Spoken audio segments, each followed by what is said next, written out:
มหาวิทยาลัยวิทยาศาสตร์สุขภาพได้วางศิลาฤกษ์สำหรับโครงการก่อสร้างห้องหมอมหาวิทยาลัยวิทยาศาสตร์สุขภาพขนาด4ห้อยเตียงอยู่ที่บ้านเสียงดาโครงการก่อสร้างห้องหมอมหาวิทยาลัยวิทยาศาสตร์สุขภาพถือเป็นการยกระดับพื้นฐานโครงล่างและการพัฒนาทรัพยากรด้านสาธารณสุขที่มีคุณภาพ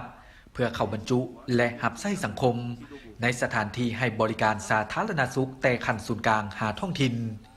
เคียงคู่กับการให้บริการกวดปิ่นปัวและส่งเสริมสุขภาพโดยนำใส่เครื่องมืออุปกรณ์การแพทย์และการซิดสอนที่ทันสมัยออกแบบนำใส่ระบบไอทีเข้าในการบริการและคุ้มครองสำหรับตึกอาคารหลักของห้องหมอประกอบมี8สั้นคือสั้นที่1หาสั้นที่3เมนนำไส้เข่าในภาคส่วนกวดเขตนอกวิเคราะห์รังสีสุกเสริญผ่าตัดประสูติ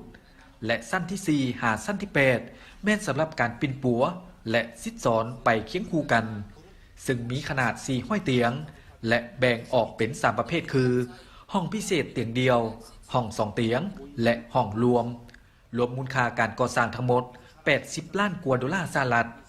คาดว่าจะสำเร็จการก่อสร้างและเปิดให้บริการในเดือนเมษายนปี 2018 นี่เป็นโครงการลงทุนบุริมสิทธิ์ของรัฐบาล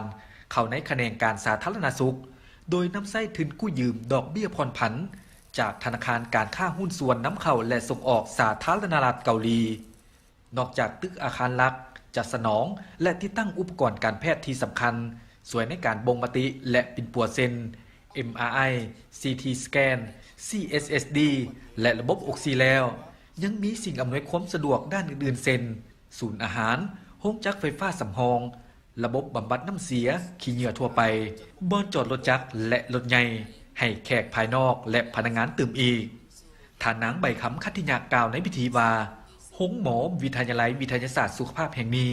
จะเป็นบ่อนฝึกอบรมบ่อนฝึกงานตัวจริงให้แก่บุคลากรการแพทย์ทั้งศูนย์กลางและท้องถิ่นเสื่อในว่าภายหลังการก่อสร้างและสำเร็จการติดตั้งอุปกรณ์พร้อมทั้งการจัดสุดฝึกอบรมให้พนักงานวิชาการแล้วห้องหมอแห่งนี้จะกลายเป็นสัญลักษณ์อันหนึ่งของการร่วมมือระหว่าง2ประเทศลาวและสาธารณรัฐเกาหลีทั้งเป็นการยกสูงบทบาทแขนงการสาธารณสุขของลาวอีกบัดก้าวหนึ่งเข้าร่วมในพิธีวางศิลาฤกษ์ก่อสร้างโครงการมีท่านนางใบคำคัตติยะรัฐมนตรีกระทรวงสาธารณสุขท่านจองยองซู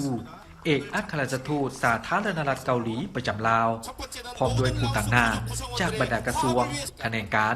คณะนำพนักงานครูอาจารย์และนักศึกษามหาวิทยาลัยวิทยาศาสตร์สุขภาพ